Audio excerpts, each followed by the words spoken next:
Right now on the National Weather Desk, flooding fury. A deluge causes a partial dam failure, collapses a bridge over a river, and leaves communities across the plains and Midwest underwater. The worst flooding they've seen in years. While a family avoids near catastrophe after flash flooding overruns a Utah canyon. Here's what their campsite looked like at 5 p.m. And here's what it looked like just minutes later. Find out why hurricane season is off to a slow start. With a real main action coming our way in August. A hurricane hunter talks about a bumpy flight into the eye of Hurricane Ian. Did you guys get scared? Like, was that a situation where you were like, I'm fearful for my life? And cherry cheers. Get ready for a very sweet season ahead. From our nation's capital, this is the National Weather Desk. Good morning, everyone, and welcome to the National Weather Desk. I'm Angela Brown. All eyes are on a dam in southern Minnesota this morning. Officials are warning the dam is in imminent failure condition. Days of pounding rain have pushed it to the limit. Debris started building up in the dam on Sunday, but yesterday the Blue Earth River cut around one side, carrying debris downstream. As of right now, officials say it is still intact, even though there was some sort of partial failure. The 114-year-old dam is county-owned and generates up to 6 million watts of hydroelectric power. Iowa continues to face historic flooding. This is what it looked like in the town of Cherokee yesterday. So much water filled the streets. People using kayaks. You can see it right here to get around. Homes and neighborhoods look more like islands with water surrounding them on all sides. The good news here is that the water is receding and there is no threat to the drinking supply. And now just to the west, a train bridge that connects Iowa to South Dakota collapsed into the Big Sioux River. A large portion of the steel bridge is partially submerged. You can see it here. Some trusses also collapsed. The railway stopped using the bridge over the weekend. As a precaution, trains are now being rerouted. No one was injured. The devastating flooding is also impacting rural communities as well. This is Turner County, South Dakota, but it's not a lake here, folks. You can see a truck right there, also completely covered in water. It's too early to know how much damage the flooding is actually causing for farmers and really everyone else living there. Cordell Wright has more. We had a lot of corn that was maybe not quite knee high and stuff that was completely underwater. It could be a very big agricultural hit to the county. Marindal Lake, that's one of our big lakes here in Yankton County, that the spillway has never been that high before. It's wiped out a few of the county roads. Now, attention turns to the James River. And that continues to keep going up because we basically get it all before it hits the Missouri River in our county. It's predicted that the river will crest early Wednesday morning at 1 a.m. There's a trigger at like 16 feet that starts telling us that we have to start preparing, people along the river, or at least notifying that, we could see a flood. In 2019, the river crested at over 27 feet. This time around, river gauge projections are showing a crest of around 25 feet. People have been piling up bags all around their houses and stuff anywhere along the river that they possibly can to protect their properties. And unfortunately, more rain could fall across the region later today. There's also a severe weather threat across a large area from Nebraska to western Ohio. Damaging winds, large hail, and a tornado or two are possible. Chicago, Indianapolis, Kansas City are all in that threat zone. And if severe weather isn't enough for people in the Midwest and in the plains, there's also the heat here. Many of them are among the 61 million Americans who are under heat alerts today. Some of the hottest areas will be in northern Florida, Arkansas, and Oklahoma. Temperatures will approach or even top 100 degrees in Oklahoma City, Tulsa, and Little Rock. The tropics have settled down compared to last week. The only disturbance being tracked has just a 20% chance of developing over the next 7 days and poses no risk to the U.S. So why are we not seeing mini storms develop? Meteorologist Alex Garcia explains. The Atlantic really hasn't thrown us any curveballs lately. Things have been kind of quiet and have settled down a little bit after those initial little depressions that started to form in Alberto that came up and brought some rain into Mexico. There's a couple of things that are going on right now. First of all, we still have the westerlies that are blowing through the region, and that's kind of stopping things from happening. There's still plenty of energy in the water. I mean, the water is still pretty warm, so the heat energy is high. But take a look at what's coming out here from Africa. Boy, you can see it. This is a record amount of Saharan dust that's going to be moving right through the Atlantic development zone and right on up into the Gulf of Mexico. We're already seeing some of that moving into Texas and into Louisiana, so it's really going to get pretty thick here toward the end of the week. That's going to help kind of put a lid on what's going on out in the Atlantic, but there is a little system out there. We don't give it much of a chance of developing within the short term, but a long term, there's about a 20% chance it could develop in 7 days. But this little area, you know, it's going to be fighting westerly winds, going to be fighting the dust. I don't think it's really going to make it. So I'm thinking most of June should be quiet with a real main action coming our way in August. Ooh. On Monday, Central California was hit with heavy rain, hail, and intense lightning, all while still dealing with 100-degree-plus temperatures. Myra Franco spoke to meteorologist Chris Kuiper and discovered the storms were caused by the lingering effects of Tropical Storm Alberto. Heavy rain and thunder broke out during triple-digit heat throughout portions of the Central Valley Monday afternoon. Oh my God, you hear that yet? This was the reaction from many on social media. Over 100 degrees with rain. This is nice. Lightning strikes were also captured on camera touching ground in Madeira. This video shows the moments a large bolt hits the ground. It set a tree on fire, but no injuries or structure damage was reported. The National Weather Service put out a special weather statement alert of winds up to 40 miles per hour and pea-sized hail in Madeira. Baby, your stuff is getting wet. It also caught a viewer in the middle of their summer plans as they cruised along in a boat at the lake. We were just in the water. Although all these photos shared by Fox 26 viewers of lightning bolts look pretty cool, they were the cause of multiple fires in Fresno County. So where did the storms come from? The moisture from Tropical Storm Alberto just kind of zigged when it should have zagged, and it came up north into California and sparked these thunderstorms. So yeah, it's a little unusual and a little unexpected, but you know, summertime can mean thunderstorms, and we got some. And now a dramatic story about a family that narrowly avoided serious injuries or really worse after flash flooding struck Utah. David Ochoa says the experienced boaters were surprised about the sheer amount of water, you can see a lot of it here, that ended up swallowing their campground. All right, fam. Are you guys ready? At about 2:30 p.m. last Friday, the Olson family was enjoying a ride on the San Juan River. Woo! It was sunny with blue skies. The campsites they wanted were taken, so they had to go down a little further. Once they got to their spot a couple hours later, things changed. The clouds were coming, and then we got hit with a rainstorm that was like hurricane-level wind and rain. It was insane. This video was taken at their campsite at 5 p.m. At the same time, just a few miles away, Olson's dad took this video. All that water flowing over Highway 163 was heading towards Olson. And then the creek started to rise, and then it continued to rise. They decided that if the creek continued to rise, they would just let their boats go. If the boat goes, it goes. And just minutes later, the water rose higher than they ever thought possible. The water went from maybe 4 or 5 feet deep to 30 feet deep. So they let the boats go. We were on a rocky ledge, and the water was going around us, and then as soon as the water breached that ledge and started hitting us in the ankles, that was when we said, we're done. Let them go, get up high. Here's what their campsite looked like at 5 p.m. And here's what it looked like just minutes later. See, so those were the ledges we were on, and that's where the boats were down there. Their boats and gear were gone, but no one was hurt, and they got out of the area with the help of search and rescue. I've probably seen over 100, maybe 200 flash floods. And this one was like 10 times what I would have expected to come out of that side stream. And now let's check to see the weather in cities across North America today. We'll start on the Gulf Coast in Biloxi, Mississippi, known for its seafood, beaches, and casinos. Biloxi will be mostly sunny today with a high of 93 degrees. Next up, Cleveland, Ohio. There's a chance of scattered thunderstorms today. Temperatures will top out in the low to mid 80s. Now let's head west to Eugene, Oregon, where it will be a magnificent day with sunny skies and a high of around 88 degrees. And finally, let's head north to the border for a look at Vancouver Harbor, Canada's third largest city. We'll see mostly cloudy skies and a high of 76 degrees. And coming up on the National Weather Desk, we'll talk with the hurricane hunter about what it's like flying into the eye of a hurricane. And we'll head to northern Michigan to check in on this year's cherry crop.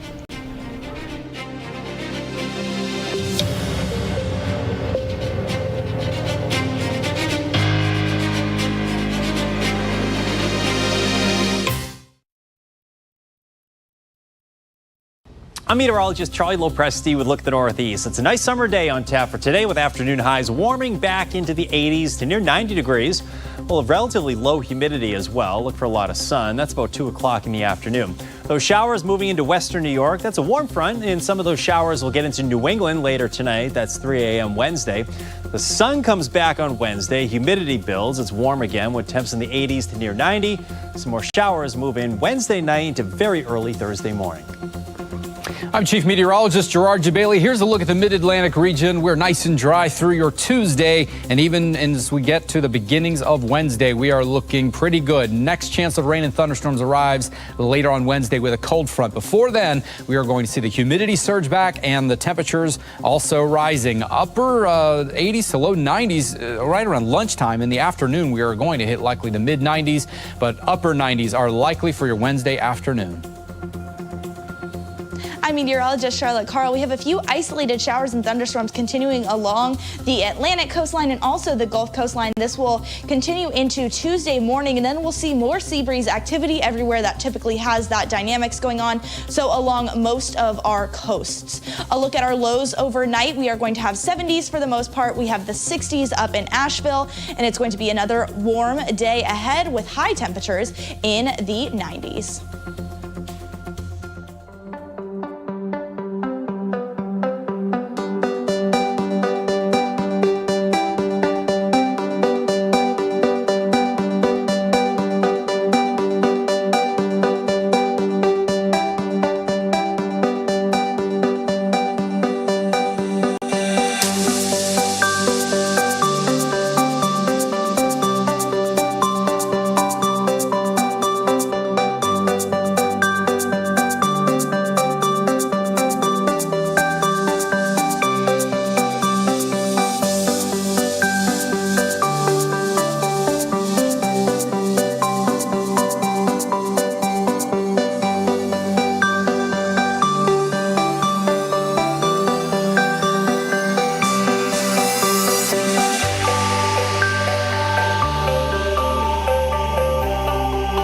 You are watching the National Weather Desk.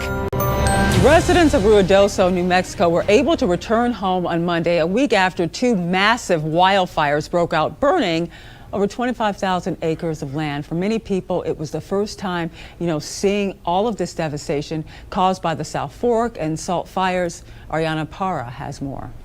Exactly 1 week after the South Fork and salt fires started, it was a crazy experience and very, very, dangerous. Evacuations have been lifted. People just want to get home. But there are still some restrictions in place, meaning not everyone can go back home or what's left of home yet. Want to get home and see if they have homes to go to, and they're not being allowed access. And coming through the streets in the village of Ruidoso, many of them completely destroyed, like this one here. You can see this house completely burnt to the ground, some areas still smoldering, and the car completely melted that was left behind. Now, if you go ahead and take a look on my other side over here, you can see burnt down power lines where the fire ravaged through this area. All the trees completely burnt down and no longer green. For those people who hunkered down and waited the fires out despite the risk, they say it's still hard to believe this happened. It almost looked unreal, like you're watching a movie. It was just unbelievable, and it was scary. While their homes are still intact, luckily my home's fine. Didn't burn anything down. They feel for those who have a harsh reality waiting at home. I can expect that it must be real sad, knowing that your whole life's work and all your house and everything is just burnt to the ground, and they're going to be seeing it for the first time now coming back into town. New research finds both the frequency and intensity of extreme wildfires has more than doubled in the last 2 decades. Researchers looked at data collected by NASA satellites between January of 2003 and November of 2023. In the western U.S. and Canada, extreme fire events increased from 6 in 2003 to 67 in 2023. The reasons behind the extreme fires were not part of that study, however, but the lead author says the findings are consistent with the effects of climate change.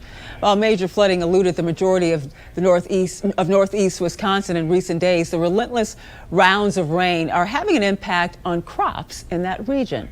Andrew Mertens has more.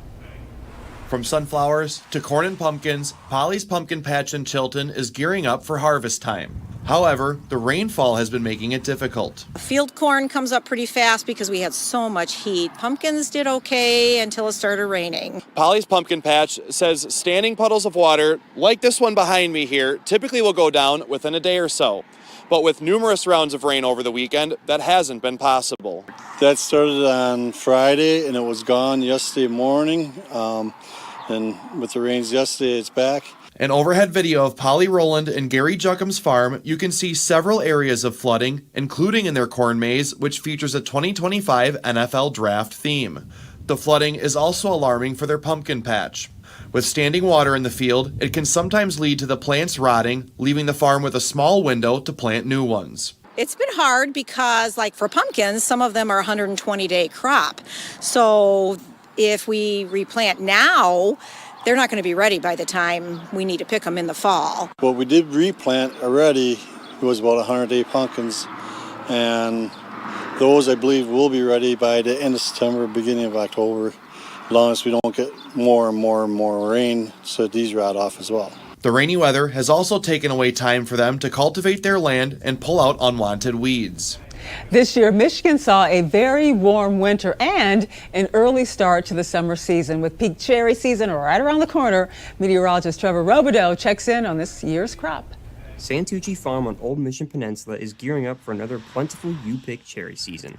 Owner Mark Santucci said they're about 2 weeks ahead of schedule compared to normal, but a good crop is expected. The cherry crop looks good this year. We were a little worried because we had the early warm-up and then a freeze after the blossoming, but the freeze wasn't severe enough to really affect the crop. So we're going to have a good crop in both the tart and the sweet cherries this year. The warm winter and early summer have played their own significant roles in this year's crop, but some farmers may have not had enough water. We haven't had enough rain, so if you don't have irrigation for your trees, they're going to get stressed. Even with irrigation, they're going to get stressed a little bit.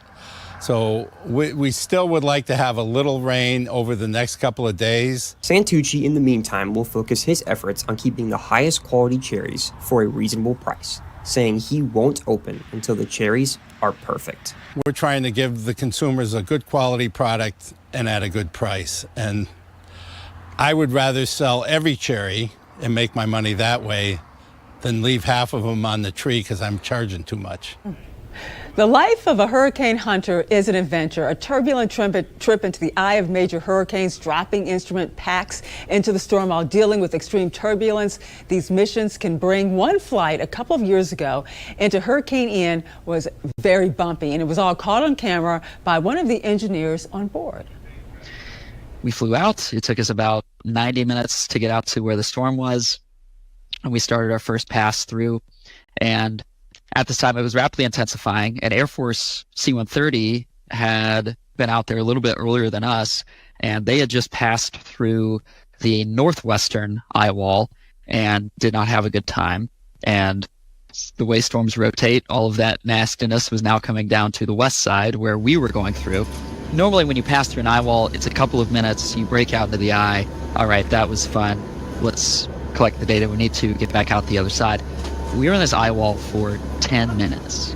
And it wasn't just the up and down turbulence, but there was a lot of lateral, like rocks to the side, which are not as common and are certainly much more uncomfortable. Do you guys get scared? Like, was that a situation where you were like, I'm fearful for my life? Or are you so used to it at this point that it was just kind of a wild ride? So I'll say that the first time you fly through a hurricane, certainly you have more butterflies in your stomach, more fear, because you've never done it before.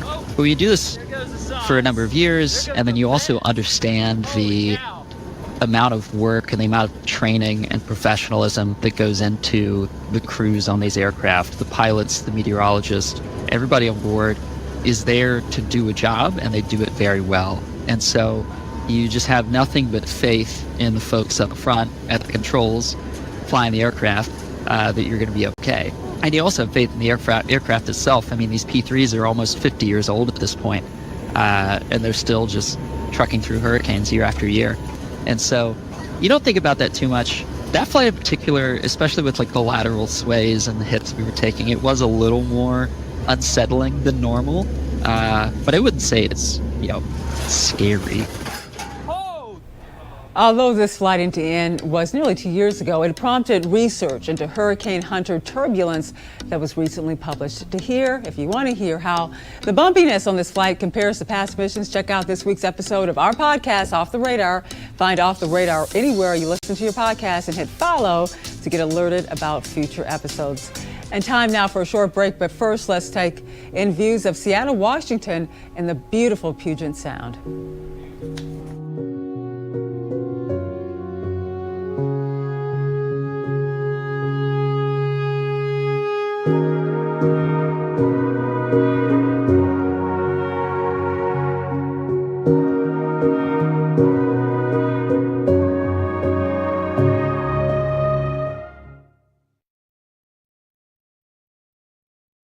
Well, a very good Tuesday morning, everyone. I'm meteorologist Andrew Buckmichael. Look at this. We got several locations nearing or into the triple digits today. Scattered strong storms kind of racing their way across the area from the northwest to the southeast as we go through the day. It continues to the southeast into the Ohio Valley for your Wednesday, but then it starts heating up back behind that rain with more thunderstorms developing by the time that we get to Thursday out across the plains, while there's a lot of sunshine out across the Great Lakes in the Ohio Valley.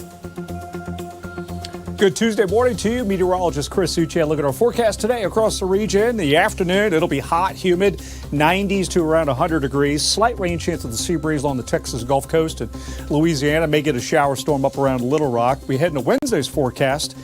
Maybe a couple of thunderstorms drift across. Otherwise, a lot of heat and humidity. We look ahead to the 6 to 10 day outlook. Below normal for most of the region on rainfall. And of course, temperatures right into 4th of July running above normal from the Climate Prediction Center. Good morning. I'm meteorologist Rebecca Stevenson. Here's what's happening across the West. Excessive heat for parts of California with triple-digit heat extending into southern Nevada, also into Arizona. This is brutal heat that's going to be causing some problems with advisories out and people being advised to keep it cool, find air conditioning. High pressure is tracking inland. We have a beautiful dry day ahead for Tuesday with warm temperatures in the Pacific Northwest, but showers and thunderstorms with potential flash flooding as we get into New Mexico this afternoon. That's the scene from here.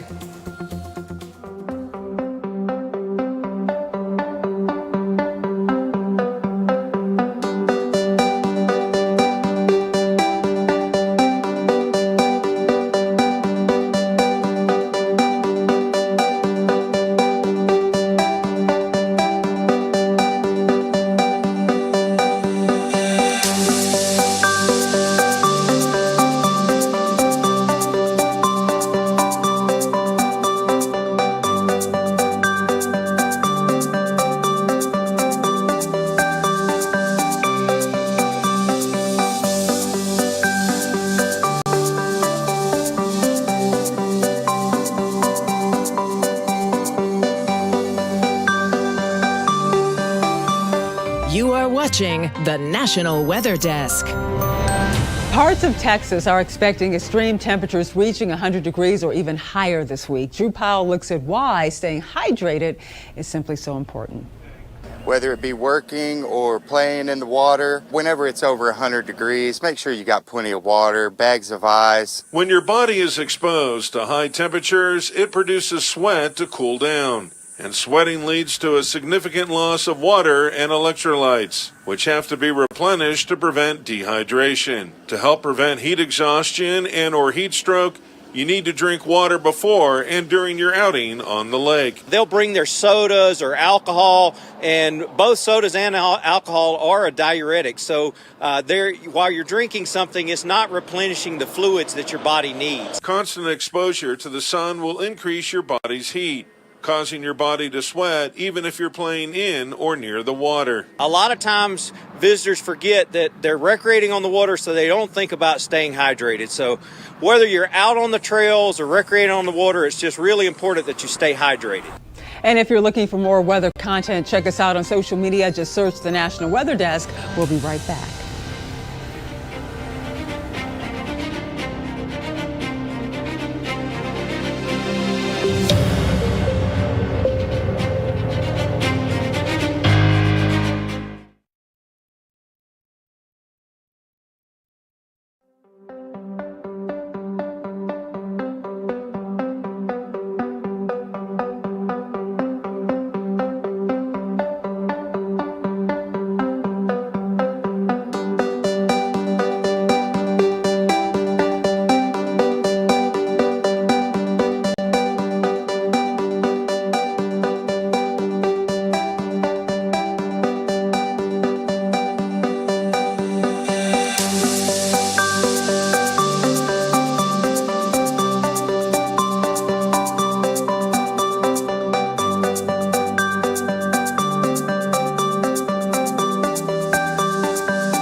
Thank you so much for joining us. I'm Angela Brown. Make it a great Tuesday, and I'll see you right back here tomorrow.